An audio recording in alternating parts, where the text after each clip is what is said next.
हे बघा किती छान मस्त खस्ता कुरवडी झालेली आहे। कुरवडीचा रंग तो खूप छान पांढरा शुभ्र आलेला आहे।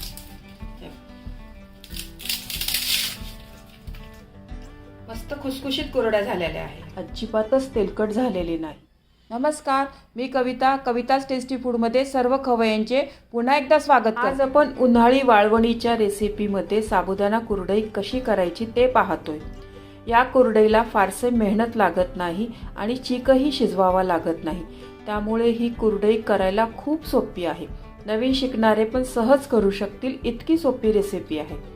कुरडई चवीला खूप छान लागते, पांढरी शुभ्र होते। उपवासाच्या दिवशी फराळ करायला वेळ नसेल तर ही कुरडई तळून आपण खाऊ शकतो। याआधी पण मी बऱ्याच वाळवणीच्या रेसिपी आपल्या चॅनलवर अपलोड केलेल्या आहेत, त्यांची लिंक डिस्क्रिप्शन बॉक्समध्ये दिलेली आहे। कुरडई करताना यामध्ये मी छोट्या छोट्या महत्त्वाच्या टिप्स सांगितलेल्या आहे। व्हिडिओ कुठेही स्किप न करता पूर्ण पहा। चला तर वेळ न घालवता ही खुसखुशीत कुरडई कशी करायची ते पाहूया।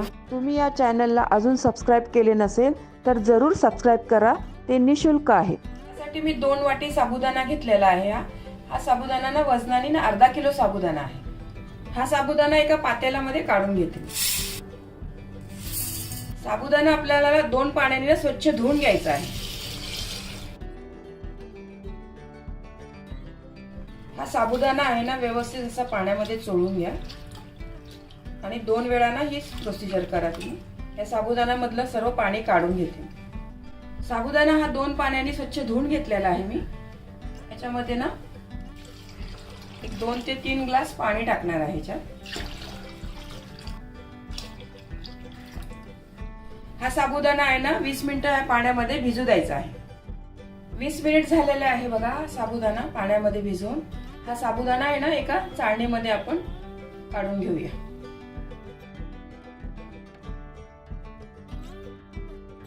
या साबुदाण्यामधलं सर्व पाणी मी नितळून घेतलेलं आहे बघा। हा साबुदाणा याच पातेल्यामध्ये परत काढून घेते। हा साबुदाणा आहे ना एक 6 ते 7 तास आपल्याला चांगला व्यवस्थित भिजून घ्यायचा आहे। जसं आपण साबुदाण्याच्या खिचडीला बनवतो ना त्याच पद्धतीने साबुदाणा आपल्याला भिजून घ्यायचा आहे। इथे आपण वजनी अर्धा किलो जरी साबुदाणा घेतलेला आहे ना तरी हा साबुदाणा तुम्ही घेताना वाटीने मोजूनच घ्या। हे का मोजून घ्यायचं आहे हे पुढे मी तुम्हाला सांगणारच आहे। तुम्ही अजून या चॅनलला सबस्क्राईब केले नसेल तर सबस्क्राईब बटनला क्लिक करा आणि बेल आयकॉनला प्रेस करायला विसरू नका, जेणेकरून नवीन रेसिपीचे नोटिफिकेशन तुम्हाला येतील।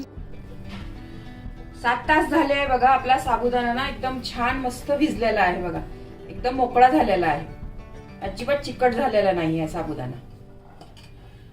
हा साबुदाणा आहे ना एका भांड्यामध्ये मी काढून घेते। याच पातेल्यामध्ये 3 वाटी मी पाणी घेणार आहे।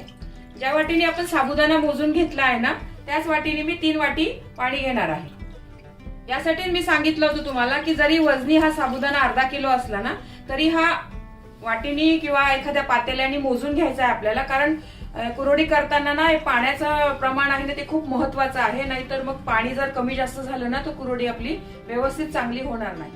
2 वाटी मी साबुदाणा घेतला आहे ना त्याच्यासाठी मी 3 वाटी पाणी घेते, म्हणजे एका वाटीला 1.5 वाटी पाणी आहे। हे पाण्याचं प्रमाण आहे, एकदम परफेक्ट आहे। याच्याने ना कुरवडी आपली एकदम मस्त होणार आहे। गॅसवर तेच पाणी मी गरम करायला ठेवलेलं आहे। हे पाणी आपल्याला चांगलं उकळून घ्यायचं आहे, नंतर आपल्याला त्याच्यात साबुदाणा घालायचा आहे। पाण्याला उकळी आलेली आहे, याच्यामध्ये 1 चमचा मी मीठ घालते। हे उपवासाचं सेंधव मीठ घातलेलं आहे याच्यामध्ये मी।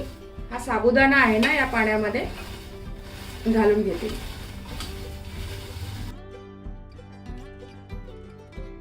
आता गॅस बंद करते मी। हा साबुदाणा व्यवस्थित हलवून घ्यायचा आहे। हा रात्रभर साबुदाणा असाच भिजवून घ्यायचा आहे। रात्रभर बघा साबुदाणा किती छान मस्त भिजला आहे, मस्त फुलला आहे बघा साबुदाणा। पाणी पण जे आपण घातलं होतं ना ते पण अगदी व्यवस्थित झालंय बघा। हा साबुदाणा पूर्ण एकजीव करून घेते। इथे मी पूर्णची चाळण घेतलेली आहे। हा साबुदाणा ना याच्यामध्ये आपल्याला व्यवस्थित घासून घ्यायचा आहे, म्हणजे याचा चीक ना एकदम मस्त पडेल आणि कुरड्या छान बनेल आपल्या।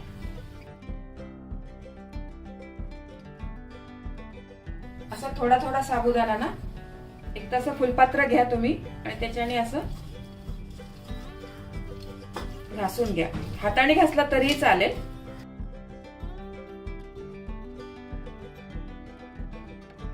कोणत्याही वाळवणीच्या पदार्थांमध्ये ना मीठ घालताना ना थोडंसं कमी प्रमाणातच घाला, कारण वाळवणीचे पदार्थ वाळल्यानंतर ना थोडे खारट लागतात. त्याच्यामध्ये अगदी मी पाऊण चमचा मीठ घातलेला आहे, एकदम परफेक्ट झालेला आहे. जेव्हा आपण टेस्ट घेतो तेव्हा आपल्याला बरोबर वाटतात, पण वाळल्यानंतर ना मग थोडंसं खारट वाटतात. हे बघा साबुदाण्याचा चीक मस्त एकदम मऊ, एक पण त्याच्यामध्ये साबुदाण्याची गाठ नाही आहे, एकदम छान मस्त गाळला गेलेला आहे.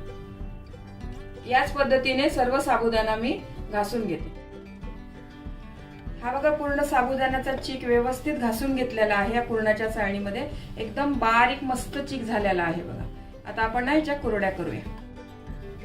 इथे मी कुरड्या टाकण्यासाठी ना एक गव्हाचं पोतं घेतलेलं आहे. तुम्ही प्लास्टिकचा पेपर घेतला तरी चालेल. हे बघा हे गव्हाचं पोतं, गहू किंवा तांदळाचं पोतं असं मिळतं ना, ते स्वच्छ धुवून घेतलेलं आहे. याच्यावर पण ना कुरड्या खूप छान निघतात आपल्या.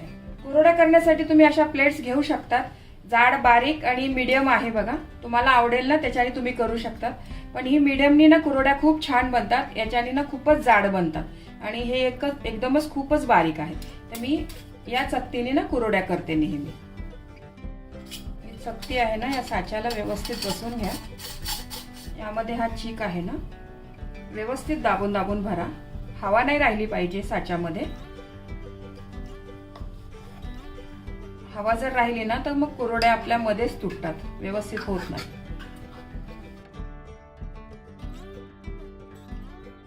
याच्या आपण आता कुरड्या पाडूया. कुरड्या आपल्या बघा किती छान मस्त होत आहे. एकदम पांढरी शुभ्र कुरडी झालेली आहे बघा. तार अजिबातच तुटत नाहीये, मस्त कुरड्या होत आहे. या कुरड्या करताना ना पाण्याचं प्रमाण आहे ना खूप महत्वाचं आहे. पाणी जर तुमचं व्यवस्थित झालं ना तरच मग ही कुरडी छान बनते. कुरडीमध्ये पाणी जर जास्त झालं ना तर पीठ आपलं पातळ होतं आणि मग कुरडी ना व्यवस्थित होत नाही, पडतच नाही चांगली व्यवस्थित कुरडी. आणि पाणी जर कमी झालं ना ठीक आहे ना, हा खूप घट्ट बनतो आणि कुरडी मग फुलत नाही व्यवस्थित. त्यामुळे पाण्याचं प्रमाण आहे ना हे व्यवस्थितच घ्या तुम्ही. आणि तुम्हाला वाटलं आपण हे रात्री साबुदाणा भिजवलेला आहे आणि थोडंसं पाणी कमी वाटलं ना तर मी सकाळी ना थोडंसं गरम पाणी टाकलं तरीही चालेल, पण थंड पाणी टाकू नका तुम्ही. थोडंसं एक 2-3 घोट पाणी टाका तुम्हाला असं वाटलं तर. पण हे प्रमाण आहे ना मी सांगितलेलं ते परफेक्ट प्रमाण आहे. आणि कुरडीत टाकताना ना जास्त मोठी पण नका टाकू तुम्ही, कारण कुरडी तळताना ना मग कढईमध्ये खूप तेल घ्यावं लागतं. ही अशी कमी याची घेतली ना तर कमी तेलामध्ये पण छान तळल्या जाते कुरडी. कुरडी बनवायला खूपच सोपी आहे आणि चवीला पण खूप छान लागते. आपले उपवास असेल आणि फराळ करायला वेळ नसेल तर पटकन ह्या कुरड्या तळून आपण खाऊ शकतो. याच पद्धतीने ना सर्व कुरड्या मी अशाच घालून घेते. आणि ह्या कुरड्या आहे ना एक दिवस मी पंख्याखालीच असे सुकवणार आहे आणि नंतर मग 1-2 दिवस चांगलं ऊन दाखवणार आहे त्यांना.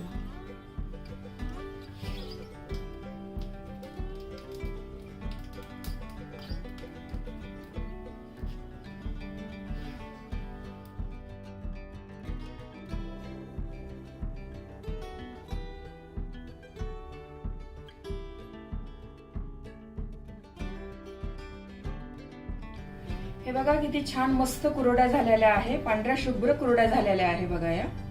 या कुरड्या मी 1 दिवस पंख्याखालीच वाळवलेल्या आहे आणि दुसऱ्या दिवशी ना कडक उन्हामध्ये छान ऊन दाखवलेलं आहे. मस्त झालेल्या आहे या कुरड्या. अर्धा किलो साबुदाण्यामध्ये ना 60 कुरड्या झालेल्या आहे बघा माझ्या. आणि कुरड्या तळून दाखवते मी तुम्हाला. कढईमध्ये तेल गरम करायला ठेवलेलं आहे. कुरड्या तळताना ना नेहमी तेल चांगलं गरमच घ्या, तरच कुरडी ना एकदम छान फुलते आपली. कोणतीही कुरडी तळताना ना तेल चांगलं गरम घ्या तुम्ही.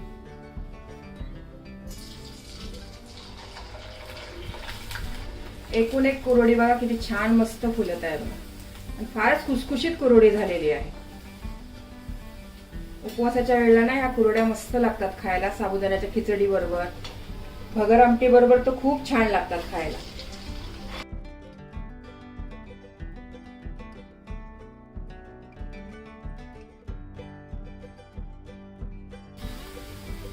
याच पद्धतीने मी अजून 4-5 कुरड्या छान तळून घेते. खूपच सुंदर झालेल्या आहे कुरड्या. तुम्ही एकदा तरी या पद्धतीने ना माझ्या कुरड्या करून बघा. या कुरड्या करताना ना फक्त पाण्याचं प्रमाण आहे ना तेच महत्वाचं आहे. ते जर व्यवस्थित घेतलं ना तर कुरड्या खूप छान बनतात. हे बघा किती छान मस्त खस्ता कुरडी झालेली आहे. कुरडीचा रंग तो खूप छान पांढरा शुभ्र आलेला आहे.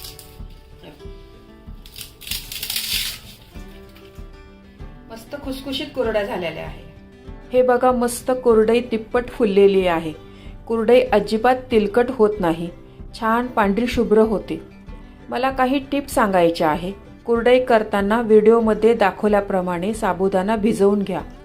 साबुदाणा पाण्यात जास्त वेळ भिजवला तरी पाण्याचे प्रमाण चुकू शकते. साबुदाणा घेताना वाटीने मोजून घ्या, म्हणजे त्याच वाटीने आपल्याला पाण्याचे प्रमाण घेता येईल. पाण्याचे प्रमाण जास्त झाले तर कुरडईचा चीक पातळ होईल व कुरडईही व्यवस्थित घालता येणार नाही. आणि पाण्याचे प्रमाण कमी झाले तर मिश्रण घट्ट होईल व कुरडई फुलत नाही. तुम्हाला आजची रेसिपी थोडी जरी आवडली असेल तर रेसिपीला लाईक करा, शेअर करा. चॅनलवर तुम्ही पहिल्यांदाच आला असाल, अजून चॅनल सबस्क्राईब केले नसेल तर मला सपोर्ट करण्यासाठी कविताज टेस्टी फूडला सबस्क्राईब करा व बाजूच्या बेल आयकॉनला प्रेस करा, म्हणजे माझ्या येणाऱ्या रेसिपीचे नोटिफिकेशन सर्वात आधी तुम्हाला मिळेल व तुम्ही माझी एकही रेसिपी मिस करणार नाही. आणि त्याचबरोबर उन्हाळी रेसिपीमध्ये कुठली रेसिपी तुम्हाला पाहायला आवडेल हे देखील कमेंट्समध्ये सांगा, म्हणजे ती रेसिपी तुमच्याबरोबर शेअर करण्याचा मी नक्की प्रयत्न करेल. तुम्हाला ही रेसिपी आवडली असेल तर तुमच्या मित्रमैत्रिणी आणि नातेवाईकांबरोबर शेअर करा. व्हिडिओला लाईक करा व चॅनलला सबस्क्राईब करा. रेसिपीला कमेंट्स करा. तुमच्या कमेंट्स वाचायला मला फार आवडतात. तुमच्या लाईक्स आणि कमेंट्समुळे माझा उत्साह वाढतो आणि नवनवीन व्हिडिओ बनवण्यासाठी प्रोत्साहन मिळते. त्याचबरोबर तुम्ही मला फेसबुक, इंस्टाग्राम आणि पिनट्रेस्टवर देखील फॉलो करू शकतात. त्यांची लिंक डिस्क्रिप्शन बॉक्समध्ये दिलेली आहे. तुम्ही ही रेसिपी कोणत्या गावातून पाहताय तेही सांगा. तर पुन्हा भेटूया एका नवीन रेसिपीसह. तोपर्यंत मस्त खा, काळजी घ्या. धन्यवाद.